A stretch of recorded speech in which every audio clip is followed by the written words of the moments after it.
Hello and welcome to this video. Now we're doing something a little bit different today. We're going to have a look at why you need to practice for the FIA races and exactly how to do it. So first of all, we're going to look at a race that I had the weekend that's just been, and it was the FIA Nations Cup race at Suzuka. And you can see here I've qualified in 5th place. Now this was the last slot of the day and was actually a top split lobby.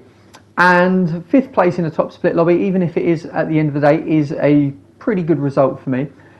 So I was really pleased with that and looking to score some decent points going into the race. However, I hadn't really done much practice. I managed to jump on the night before and do one quick run through of the race, starting on the soft tyres, then going the medium, then going the hards. And I did actually enter the slot before this, but I had to quit because I had a problem with my wheel. The rotation was half of what it should have been or something, so I was having to turn twice as much and I just literally couldn't drive.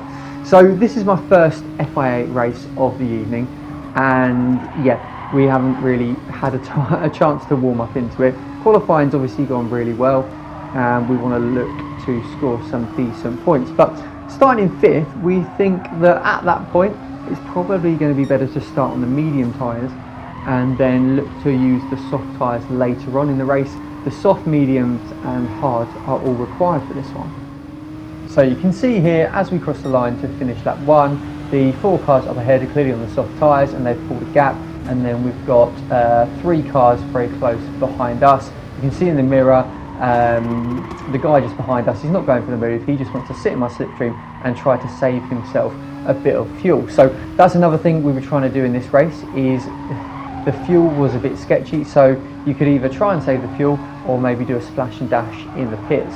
And my tactic was to just try to save a bit of fuel, but again, I hadn't practiced this in clean air, so I wasn't really sure just exactly the best way of doing it, because the only practice session I've managed to sit in someone's slipstream and practice it that way.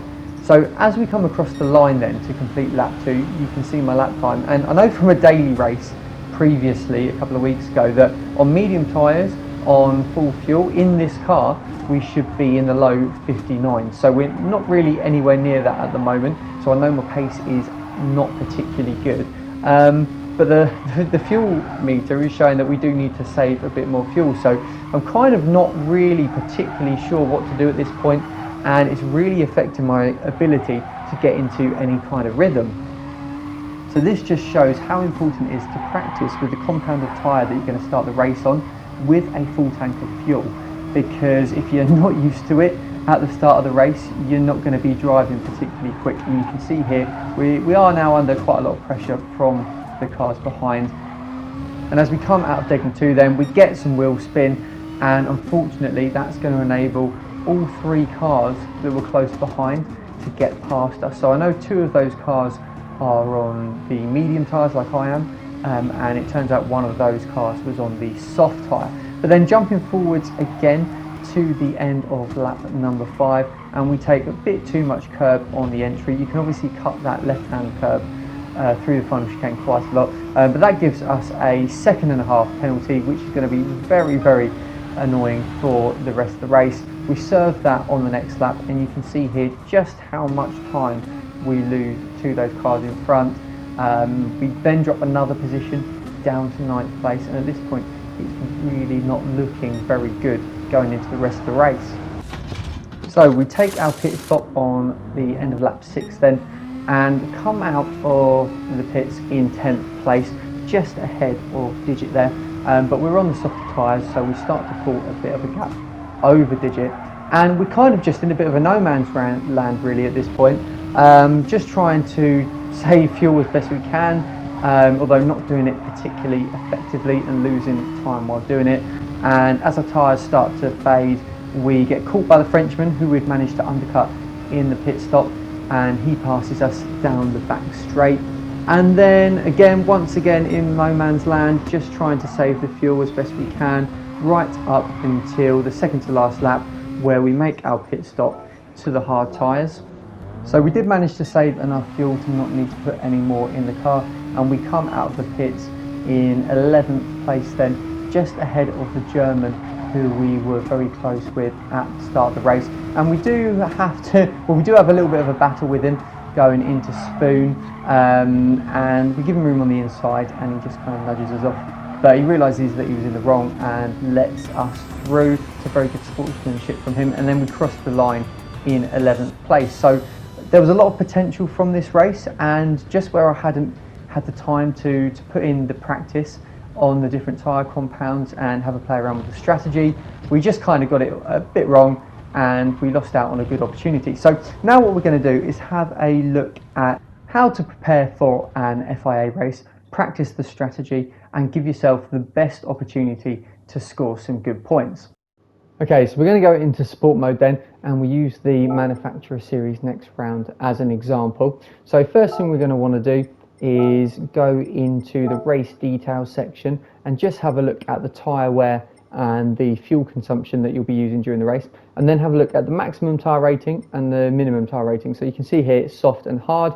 That means that the soft, medium and hard are all available for this race. But down here we've got the tyre requirement, and that means that only the hards are required during this race. So you can use the softs and the mediums as well, but if you wanted to only use the hards, then you can do. Okay, next up what we're going to do is click on free practice, select your car, obviously this will be your chosen manufacturer, and go into the time trial.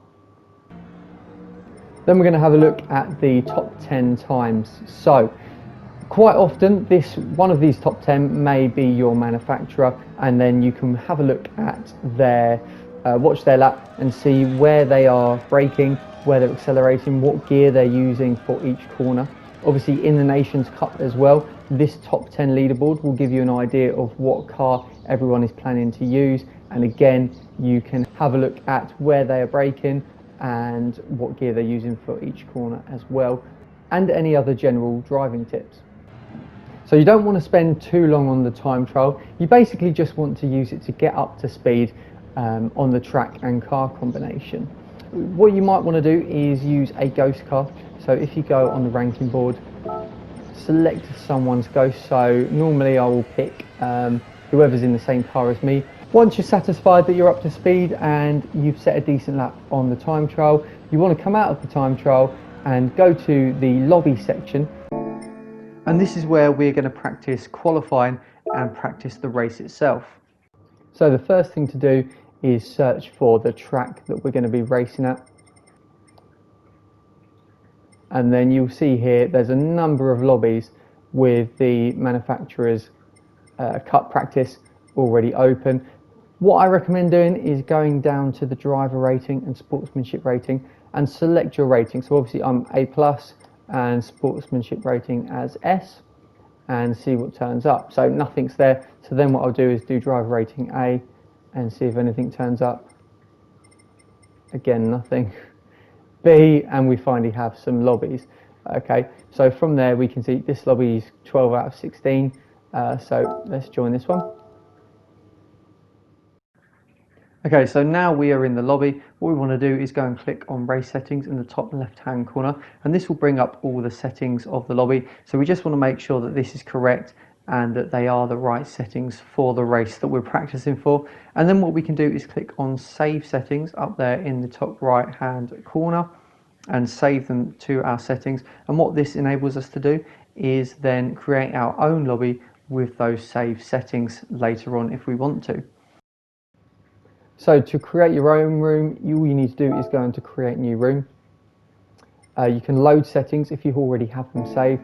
If not, you're just going to have to fill in all the details here and just match them so they're identical to the lobby settings for the FIA race. The easiest way to do this is to log into the GT website on your phone or your computer, have that next to you, and then you can just copy them in from there rather than have to go, memorize them or anything like that. So once you've done your settings, again, I would always set the minimum rating in the lobby to your level. So you don't really want to be practicing with people who are slower than you, because it's not going to help you prepare for the race itself. Okay, so the reason that you need to practice your qualifying pace in a lobby rather than in time trial is that in FIA races, tyre wear will be turned on during qualifying. So what this means is if you've got a reasonably long lap and at the track you're racing at and the tyre wear is quite high, what you'll find is by the start of your flying lap and the end of your out lap, you'll already have started to accumulate some tyre wear. And now what this means is that your lap in qualifying in an FIA race is nearly always going to be slower than your time trial lap.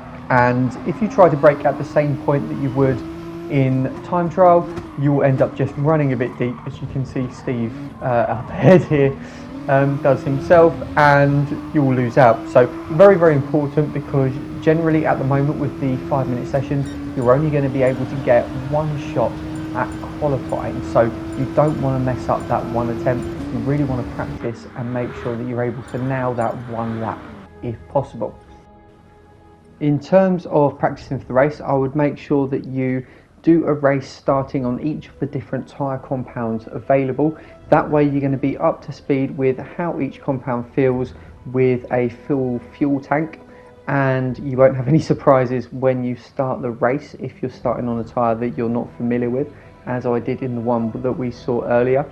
Generally, if you're near the back of the grid, you'll probably want to start on the harder compound and try and get an undercut on your competitors.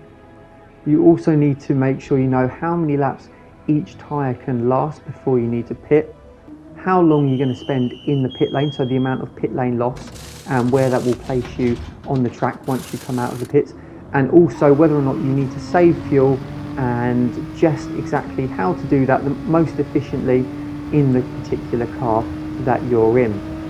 The other thing that I would say is that give yourself at least 2 slots to do on the FIA race day, because you want to use one as kind of like a warm-up. You might get a really good result and then just want to take the points from that, but always give yourself one as a warm-up, because it will just enable you to see what everyone else is doing and make sure that your planned strategy works out as you'd intended.